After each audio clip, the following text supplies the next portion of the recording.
Joanne and Vanessa, I'm delighted to have you both with us today. Welcome. Thank you so much for having me. Real pleasure to be here. I just want to share that you are two inspiring leadership luminaries that I admire tremendously. So it's a real honor to have this opportunity to interview both of you today. And one of the first key questions that I want to begin with is a defining moment in your lives that has really shaped who you are today as a leader and as a human being. You, Vanessa, start. So jumping right ahead, of course, and that was actually a great question, and I'll even go back to, I would say, the origin story with that question as well. So just as an example, even going back to childhood, I would say that the story of how I came to be or I came into this world was pretty hectic. My mom she had a pretty accelerated birth. And so when I was born, I drank amniotic fluid. So even in the first weeks, first days, there was a lot of worry about the impact that I had on my brain and eventually my evolution. So from that point on, I would say that I had a pretty protected childhood because my parents were always scared of, did this event have any impact on her? And so I remember having that sort of cocooning childhood where it was always about, okay, let's be careful with Vanessa, fragile Vanessa. And so, as a student, even evolving, I would say I was really pretty average at school. And then one marking element of, I would say, my childhood and how it definitely defined who I am as a person, eventually as a leader, is at one point, I think I was in secondary, and I have an older sister, and I saw her graduating with honors. She was first of class, first in the country. I grew up in Haiti. And at that point, I remember saying, I want this. I want to be like that. I want to exceed that.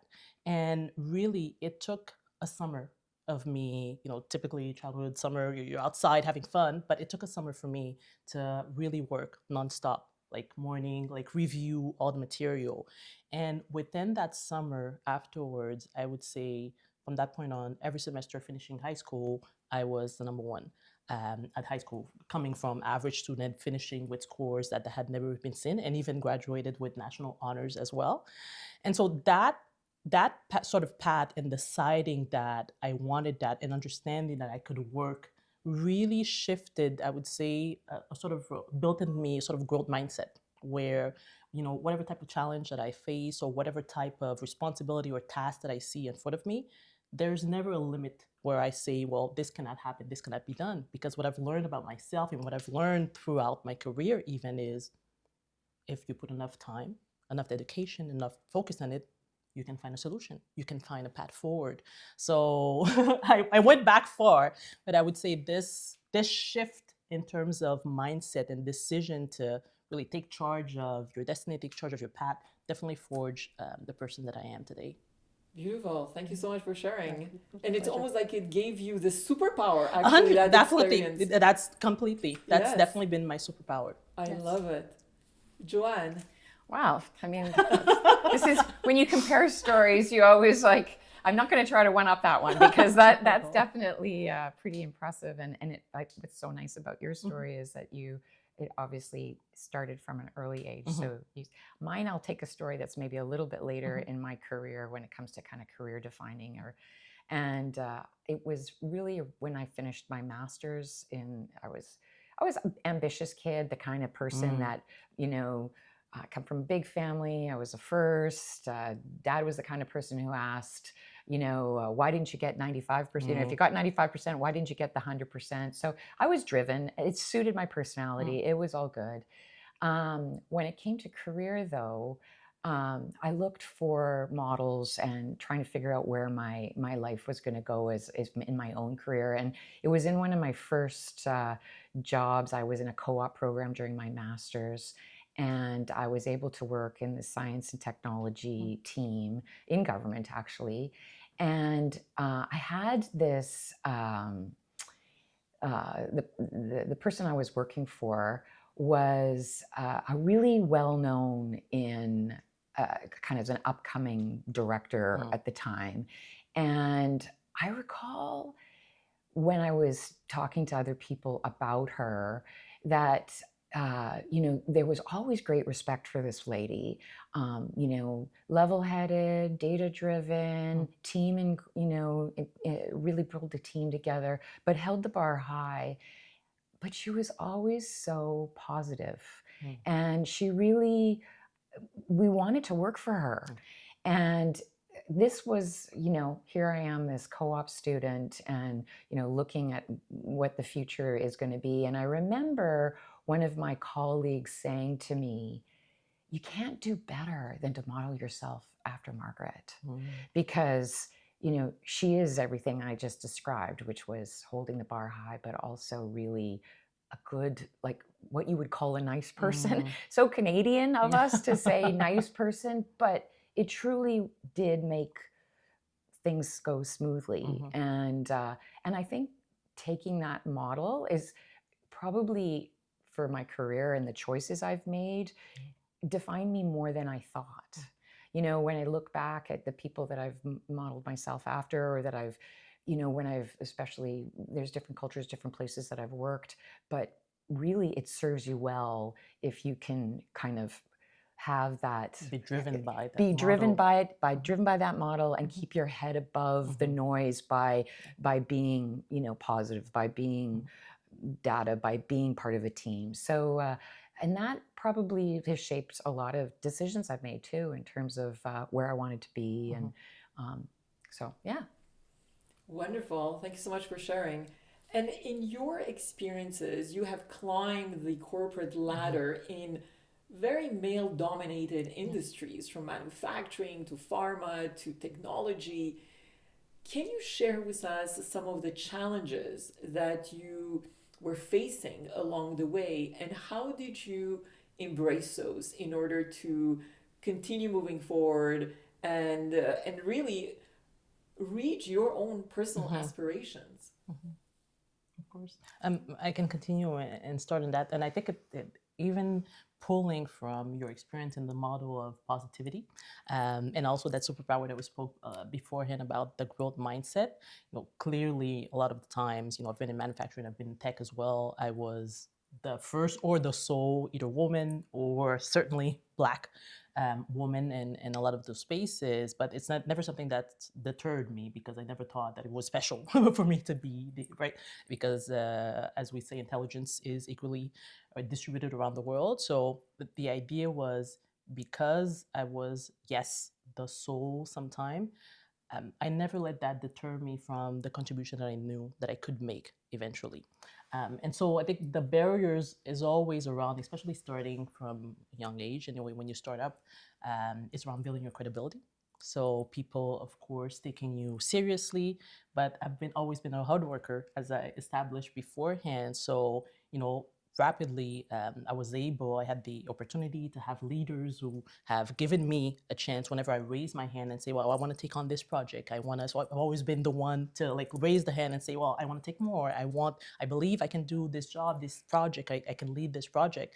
And so I had that ability to establish the credibility by the results that I could bring. It always came back to the result. So for sure, there are barriers around, okay, well, believing that person can have an impact, or be given the leadership and bring the results. And then afterwards, there are the classical, I would say, challenges or barriers of being a woman, or having to fight for a certain title when it's given to others, or having to fight for that salary scale. I think you go through the typical aspects, but it's always, for me, been a question of showing the results, showing what I can bring. And that's always established the credibility and the trust afterwards to get to the next step. Yeah, I can relate to a lot of that. When some of my reflections on that question are really around how, actually, at the beginning of my career, it was so easy. It was easy, even though it was strange. I mean, when I worked in government at the beginning, I had the good advantage of actually going to these big international policy conferences. And I'll never forget going into the OECD as being the Canadian delegate. I was young. I was still in my mid-20s, and fresh, kind of couple of years out of university, and being the only woman in a room of maybe 50 technology leaders in different countries and thinking, oh, maybe I got it wrong. Like, like and yet I had so much fun. And I was really in a place where at the beginning of my career, I didn't think I couldn't do it. So between that sense of suspending disbelief, using what I had, and that carried me for quite a while until you then kind of start to find that you're poking up near the top and or middle, let's call it the middle.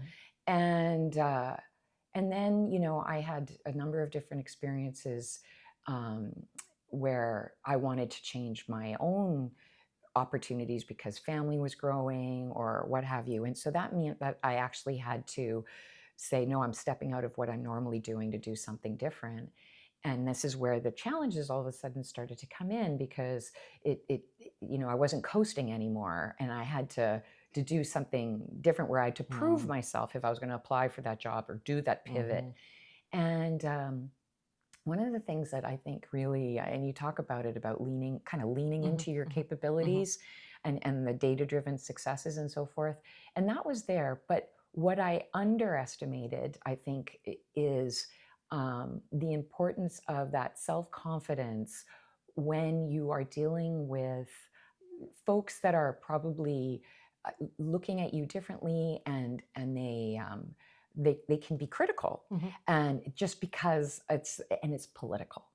And so you start to realize that the decisions being made are also having to be with how much have you socialized with a certain group? How much have you connected behind the scenes? The relationship you're building. The relationship. And it's those, you could call them a barrier, but I would call it, you learn, right, through each of these steps. And so I would just say that that's it's the learning you need to gain, the challenge you have to surpass is to get to that. Yeah, exactly. And to your own self-confidence, because you have to step out of your own comfort zone sometimes to connect with people. And that's one of my favorite things to do in a work setting. It gets a little trickier. So you have to learn how to make your successes known without looking like you're bragging, and so it's this connection piece. You could call it politics, but as you move into newer levels, that probably was my greatest, I don't like calling it a challenge so much, but that was my greatest learning hurdle. So and I'll even jump into that. I think it's one of the aspects that is probably not enough well known or socialized, especially for women. Because I don't know if it's the way that we're socialized as women or men.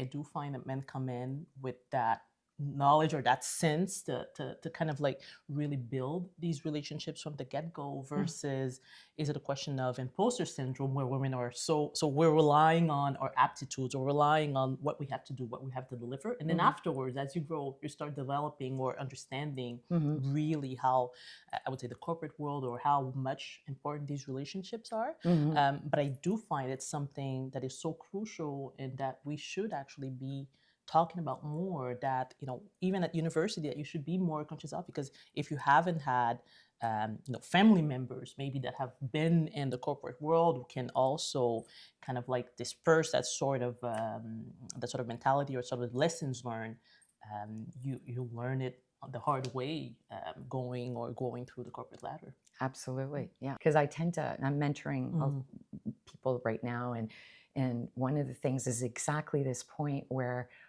especially women that are really strategically capable.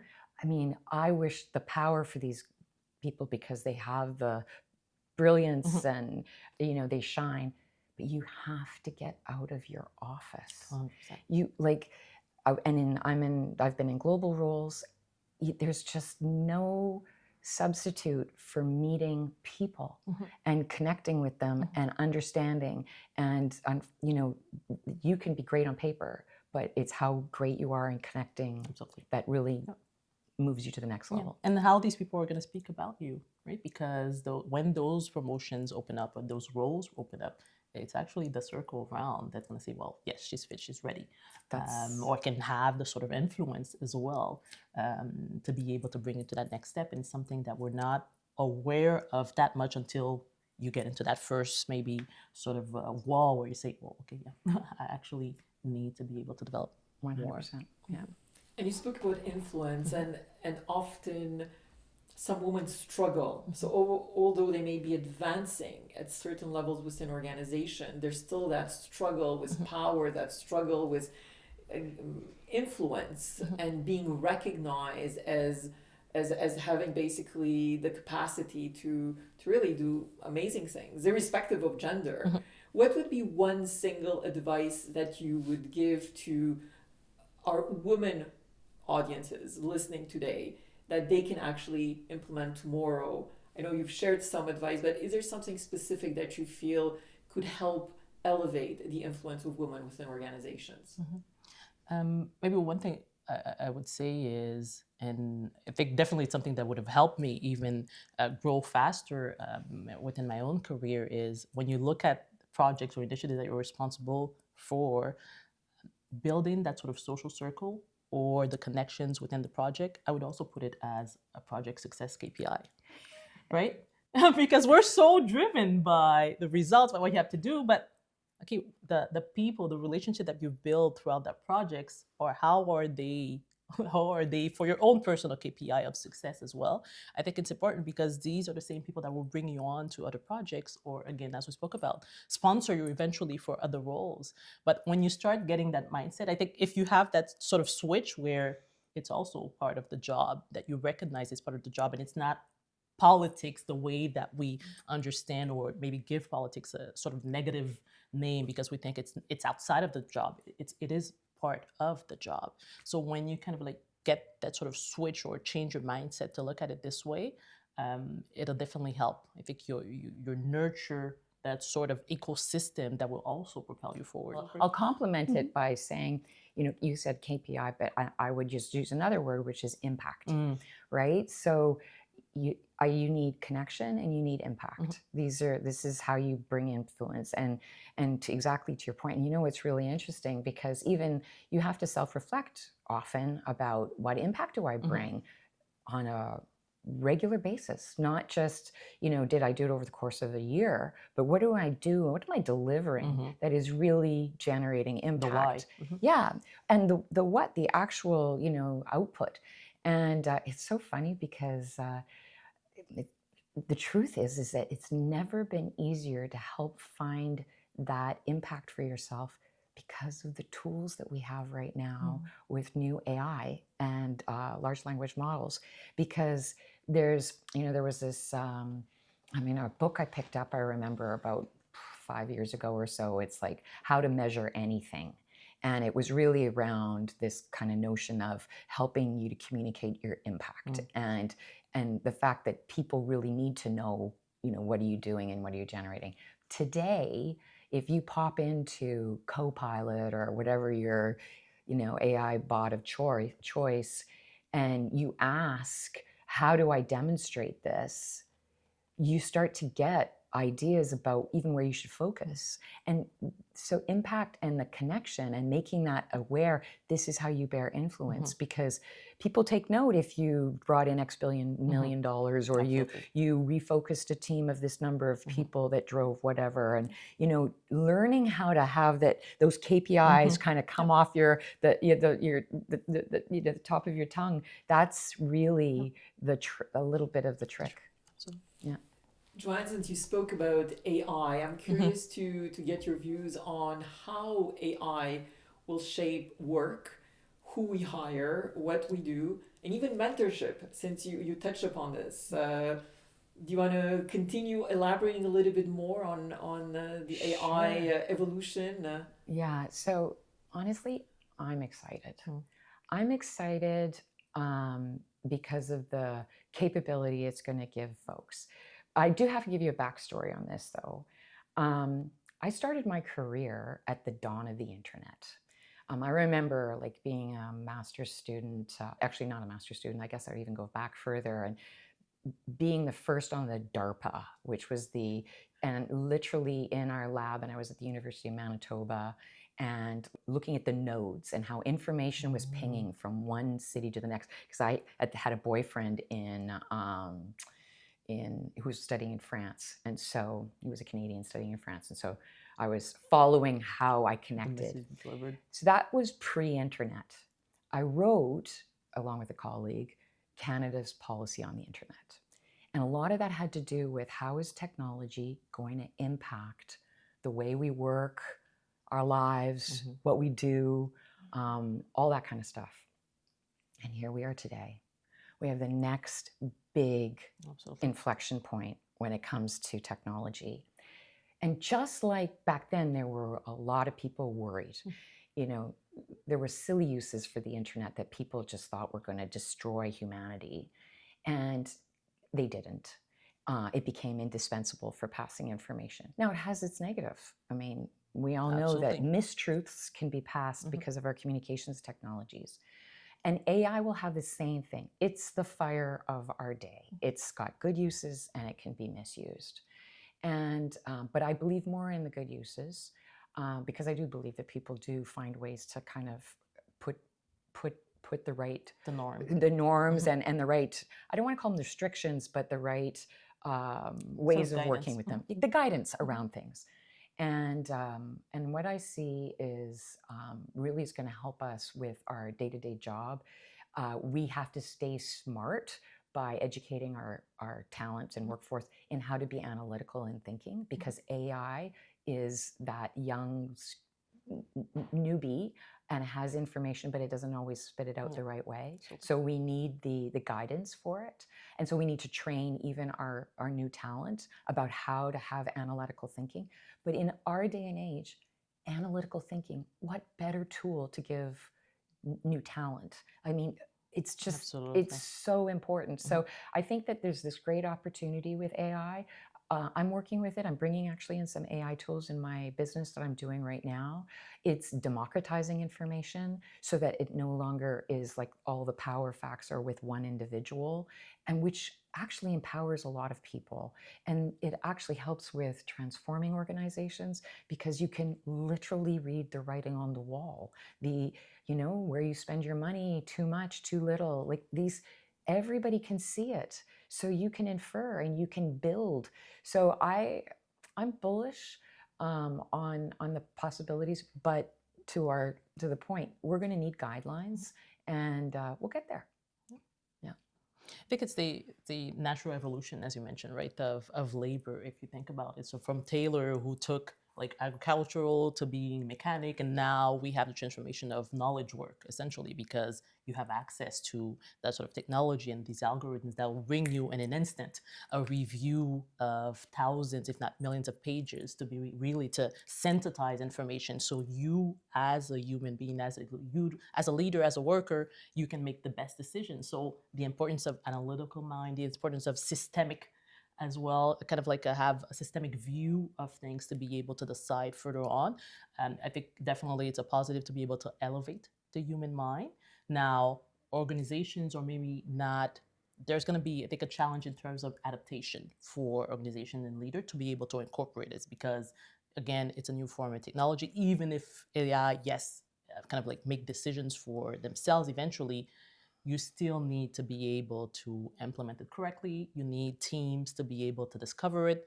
And so there needs to be a big reflection within corporations of, okay, how do we build the skill set of our people, and how do we make the skill set of our people evolve as well as you're automating tasks, as you're potentially replacing some of those tasks with AI as well. So for sure, within the next 5 to 10 years, because anyway, that's going to be the time as well for the evolution of AI into AGI, if it gets to that point, is that sort of real thoughtful approach that needs to be had, or discussions that need to be had within corporations to say, well, how do we bring our people to the next steps? And for workers as well to be able to adopt this technology, because it is here to stay. So how do you, even if your corporation is not investing right now into it, but how are you making sure that you're staying aware of the developments? How are you taking courses or anything to be trained to be able to have that sort of AI first mindset and understand how really it can practically maybe half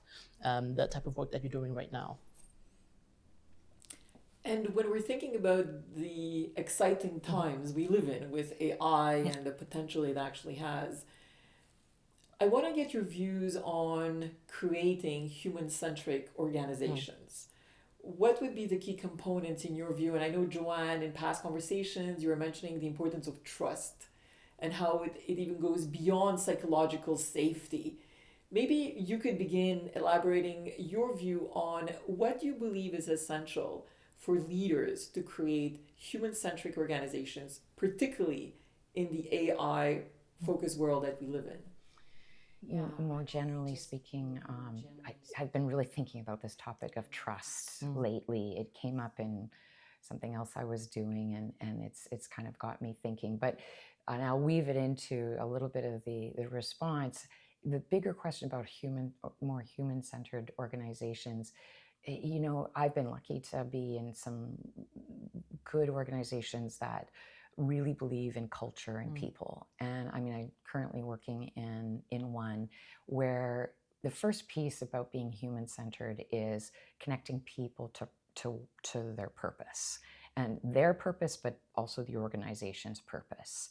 And you know, that making it real, making it meaningful to me, why I work anywhere or what I do is meaningful for me as a human being, is I think the first things to do. And it can take different forms, and sometimes it might sound too trite, and it can't be a tagline. It has to be something where, you know, you just know that I can connect myself to what I'm doing.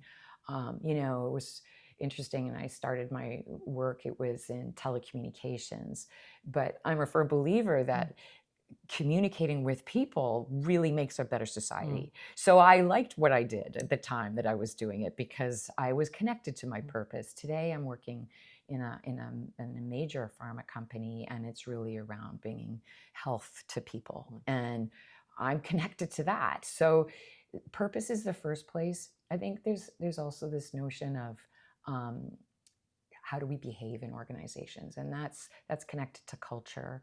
And I think that it's giving people the opportunity to understand how to interact with each other, and that's behavior. Sometimes we have to call out behavior. You know, we have to call out that certain words can hurt. We have to call out that, you know, we want to be working together. There's these call outs, and sometimes it takes the culture of an organization to know what works for it, because whether behaviors are crept in or not. And I think that those are two really key elements to kind of human-centered organizations that will, you know, maybe it goes to the third piece, which is if you think about AI, and we talked about being, you know, able to guide it, and also the analytical mind that goes with it. Well, you know, in cultures, we have to think about, and with this new technology, we have to be a mentor to all of this. And new technology is just there to help us, but we still have to have those analytical capabilities as well. So, you know, it's, I think this notion of behaviors, people, mentoring, culture, being together, those are things that make a human-centered organization. Great, Vanessa. Yeah, well, definitely complement with the fact that, or the aspect of potential. I think a lot of people also feel, when you look at people that the word disengage is, yes, disengage versus because they don't feel connected to the mission, but disengage as well because they don't feel that their talent, their contribution is being recognized. So that sort of capacity to be able to recognize what people on your team bring to the table, the potential they have to grow, or the interests that need to be nurtured as well. I think it's extremely important to be able to have that sort of engaged workforce and be human-centered, because you're really centered around what the person can bring and how you can evolve that person as well. And of course, it becomes more complex as you have bigger organizations, but going back to that aspect of AI where we're saying, well, it's skill-based, even more important to understand, right, what your people bring to the table, what is their potential, to not have them only be boxed within roles and specific functions, but really the ability to grow even outside of their current roles and their functions. So I think there needs to be a shift in terms of model or organizational model as well to be able to achieve that sort of like human-centeredness, and focus around potential and the link with the company, the purpose, as well as the link with each other as well. What would be one essential question that you think every leader should ask themselves at the start of every single day?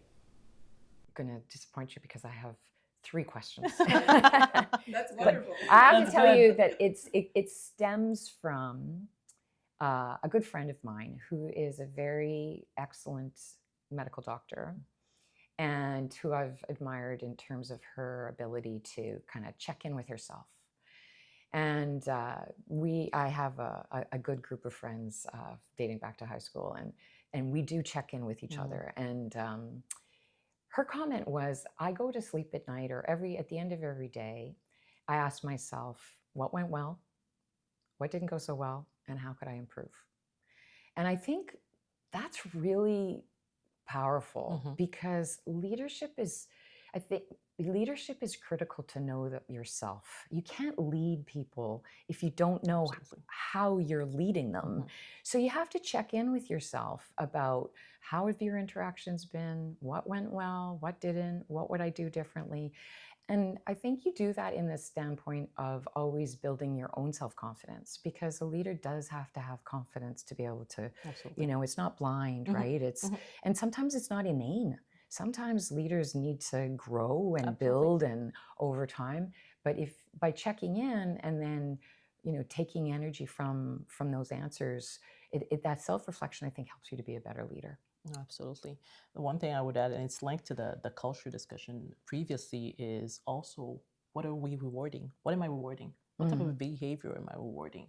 Because going back to culture, one of my favorite things around culture is who you hire, fire, and promote. So every day we're making decisions for sure, even in the smallest things, on really what matters within the organization, and really indicating to our people what we value, independently of what's written in your culture book, right? Yeah. The beautiful culture book, or what's written on the walls. It's really around how you show up and what on a daily basis you're giving attention to, or even compensating within your team. So alignment for me is key as a leader, like the alignment between what I say, what I do, how I show up with the team as well. So what am I rewarding with the decision that I make? And leading with your questions as well, I think it puts you in that mindset of, okay, well, am I in alignment to where we need to go, how we need to do it, or go at it as well? I love that. I mean, it's very concrete, that especially the, who do we hire, fire, and what do we accept? Because it is really true. The team that you have around you is really what makes you the leader, which makes it's a reflection of everything. So yeah, And what role does joy play in leadership? I think if you look at I wouldn't even say only leadership, but it's kind of marathon, right? Life is a marathon, and the roles that we play as well. So cultivating a sense of joy for me is around nourishing that sort of the light within you to go on a daily basis. And there are different ways that you can cultivate that light or cultivate that joy as well, right? So like making, I would say, maybe ignoring the noise, right? Making room for silence and the reflection that is needed for you to move forward as well, or finding little moments that bring you joy, that allow you to regenerate your energy and be filled positively. So for me, it's the fuel to keep going. Yeah, that's exactly how I was thinking about it.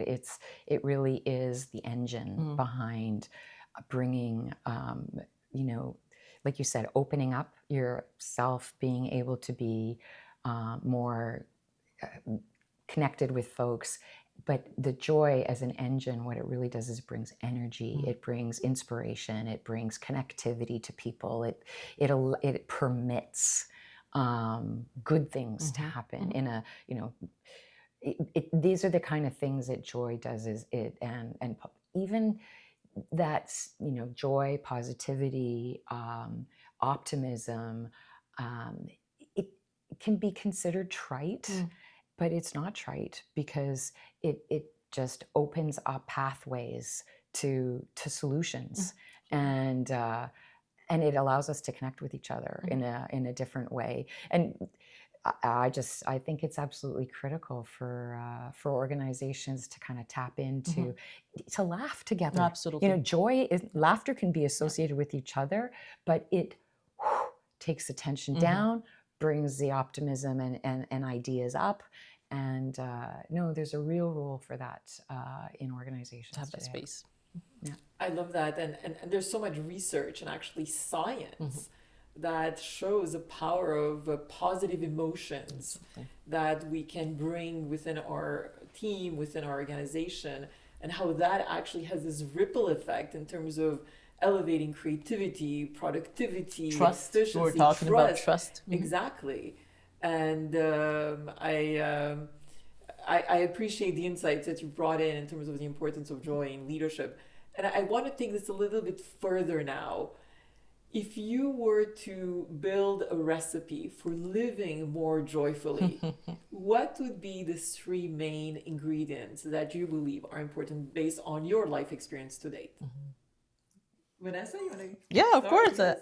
And I think I alluded to that aspect a bit previously. First thing, I think it's important to, know your worth. Know that you are worthy, in the sense that your worth is not attached to how people see you. It's really about yourself. You are here. You're already worthy. You don't have to prove anything else to anybody to know your worth. So I think that's number one, because then you can make place for, you can let go of ego and all these type of things, and you really have room to be yourself and to accept other people as well. And so coming from the self to people that are around us. Second is, I think you mentioned the journey, or even the growth of leaders. Everybody's on their own journey, right? Their own evolution. So I think a lot of the time as well, it's to understand that sometimes reactions that you get from people has nothing to do with you. And understand that they're on their own path as well. So it allows you to have that, yes, sort of empathy towards others, but also give to others what belongs to them versus take what you should take as a person. So creating space for that positive energy and releasing anything that you don't own. And finally, finding those little moments that I mentioned earlier on, for thinking about those little moments that bring you joy, whether it's music, whether it's walk or coffee, moments of silence, and also bring joy to others. I think that also creates a sort of positive circle where it just brings you or the environment more joy in total. Love that. Joanne, what's your recipe? Oh, that's hard to beat. That's a good one. I like that recipe, especially on the self-worth piece, and that you are enough, But I would say, if I were to think about it, sleep isn't the first one. Oh my God. There's a very physical. I mean, if you kind of want to play just on that, sleep, sunshine, 100%. fresh air. That's kind of part of the recipe. Maybe that's not the recipe. Maybe it's the pan you bake it in. That foundation. But I do believe you can only control the controllables. I mean, you have to really understand what you touched on that too. It's what is within your control. And I think and the flip side to that is what you can let be. We have to recognize in life that you can't control everything. And it is interesting in neuroscience. I was just listening around the role that dopamine plays in the brain, and the fact that, one of the side effects of lack of dopamine is this desire to control. Because with control, it dampens your panic and anxiety and what have you. And that's maybe why our world is struggling today, because there's a lot of things happening in different ways for different reasons. But it's the letting be, letting control go, and enjoying what you have. Not that you have to accept norms that are substandard to what you want, but you do have to recognize that life is not a Pinterest board. It is really how you navigate that, incorporate all the mess, and really appreciate the mess that exists, and then make something beautiful out of it. So I think that notion of values, yes, who you are, what you stand for, what you can control, these are pieces that really impact people's sense my of level joy. of control first, or my level of joy. But I think they're part of the recipe. Love that. And since you spoke about control, I do this activity often when I speak with leaders and I ask them, describe the key characteristics that you have on a stressful day versus on a day when you really feel, at your best because you have slept, because you have enjoyed the sunshine and are in a more positive state of mind. And it is really, really interesting because one of the first things that comes to mind is control. Everyone becomes more controlling when their stress is elevated. And what research at the neuroscience has actually even shown is that when we lack sleep, our anxiety the next day actually increases by up to 30%, which actually makes everything more challenging. Our self-control, our emotional self-control goes down the drain, and therefore we're more on edge. Reactive. We're going to be more irritable. We're going to say things without actually truly taking the time to reflect. So it goes back to one of the items that we've spoken until now. It's the importance of self-awareness. It's really just becoming the master of our own, of ourselves, and understanding what are our limitations on the good and the bad days, because that's life. Life cannot just be, rosy, and even the brain, it has not been made to make us happy. The brain's purpose is actually to keep us alive. Yeah, protect us. Right? So we spoke about joy in leadership and in life, but the reality is that we cannot be in a joyous state 100% of the time. Exactly. That is not the purpose here. And that self-awareness and realization that we need to go with the flow in these highs and lows and self-regulate ourselves, I think it's really important. So thank you so much for bringing that forward. And this brings me now to the question of success. How do you each define success for yourself today? And has that definition evolved over time? Oh, for me, it's really evolved. I mean, I think I started my career with the desire, the thinking that success was equated with title and was equated with how many people did I manage, and then it evolved into impact. What were my big successes? And still, probably impact is still key up there for me. But now I think success is really around. Is there this opportunity for, and it's a luxury with where I am in my career, but am I able to give back? Am I not just leading, but am I contributing to the development of people, to the thinking that they have? Like it's like a different angle on which we're leading. And I think that is what stimulates me the most, is this feeling of, am I beyond leading? Am I also giving, and truly giving? And that I think is a new thought process for me. Love it. Absolutely. Vanessa? Definitely connected, because I think success has also, and the definition, especially success in the professional world, you're thinking about, okay, the titles, how you're growing on the corporate ladder. So for sure, it's been part of the definition at the start, but now definitely think about it as well in terms of impact. What impact do I have ultimately on the business? Am I able to make a difference? And the difference is not, for me now, not only in the results, yes, the tangible results, but also around. Like, who are the people that I'm bringing as well along that path? How am I bringing the team to be able to themselves grow and be successful? So that's been kind of the added part as you become a leader and exec, that where it's not only about your end results, but also the team and the people that are around you as well. Love that. You're both mothers. And Joanne, I know one of your daughters will be getting married very soon, which is absolutely beautiful. Tell me how motherhood has shaped who you are today. Well, I can say motherhood and family, I would say. I mean, I have the good fortune of coming from a big family. I mean, I have 4 children, which I love dearly. And, I think as a mother, you learn so much from your children. And actually, I would say motherhood probably helped with my leadership. Talking about controlling the controllables, like this is when you're dealing with a family, you just can't control human beings when they're at that little age. But motherhood, I think that's what also, it increases your empathy.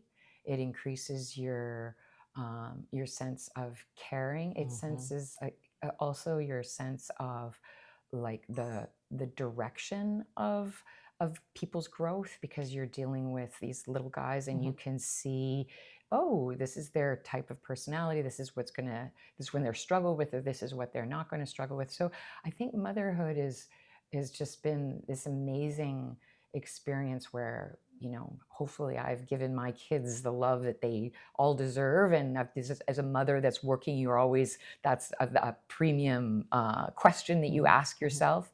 But I think that when you think about how much you get from your kids, how much you've learned from them, how much you want to build that family bond, that all is a really critical cornerstone to also how you're solid in your own values, bringing that to work, and making you a better person. It's a really rich experience for those that get a chance to have it, because not everybody does in the same way.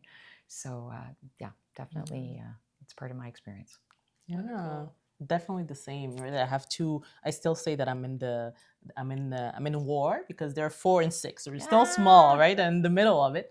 But it's definitely been the same experience where, as a person, as a leader, it has allowed me to grow so much, because, as you mentioned, they have their own personality, their own sort of confidence, even at 4 and 6. And so you learn the patience that goes away, or giving space as well for them to discover, to develop. And those are all transferable skills in the workplace. So it's definitely added that layer of understanding, empathy, giving space, and giving grace to people in the journeys that they have, so they can become themselves, right? Very well said. Yeah.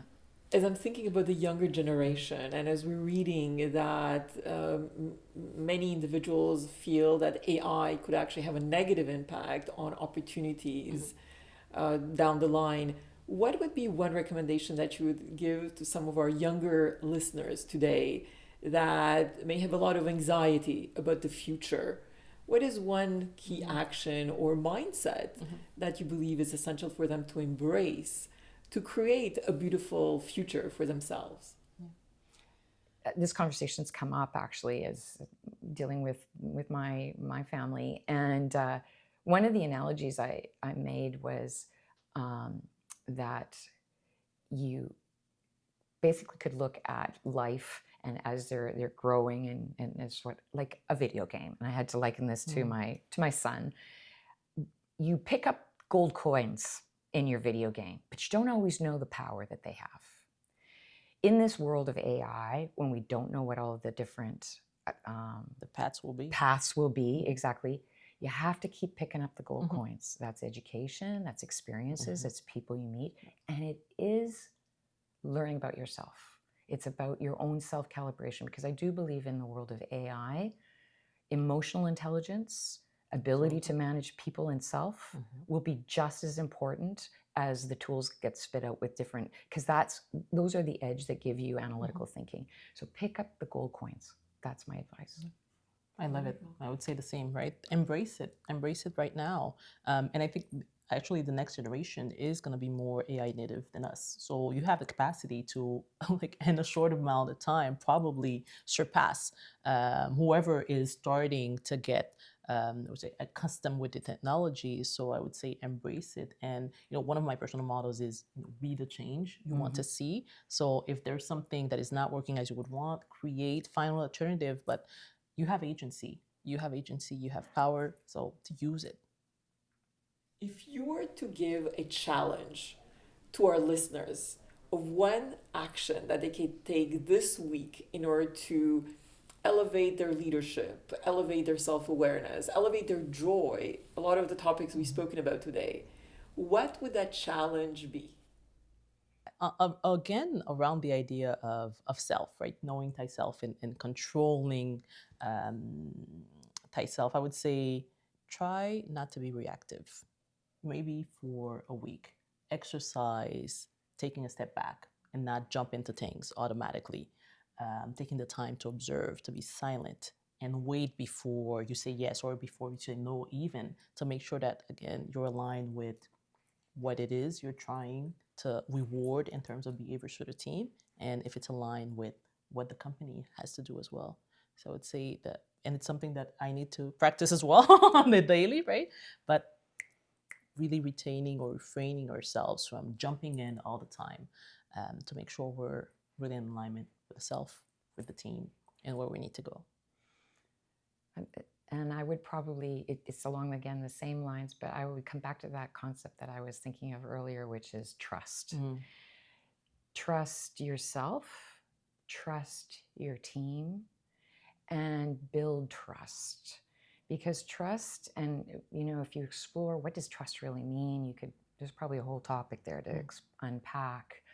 But in the context of some conversations I've been thinking about lately, it's around this notion of, are we living up to the expectations that we've set? Because when you live up to expectations, you create trust. Are we being generous with our time? Because when we are generous with our time and our interest in others, we build trust. Are you, communicating regularly with people so they understand where you're coming from, what your thinking is? That builds trust. So I think that notion of reflection on trust, on who yourself is, and before you react, I think it'd be something that I would suggest leaders give some time to think about. Love that. Vanessa, Joanne, it's been an immense pleasure to speak with you today. Thank you for all the wisdom you have shared, and keep shining. Thank you. It's been a pleasure. Thank you. Definitely, it's been a pleasure. Yes, thanks so much.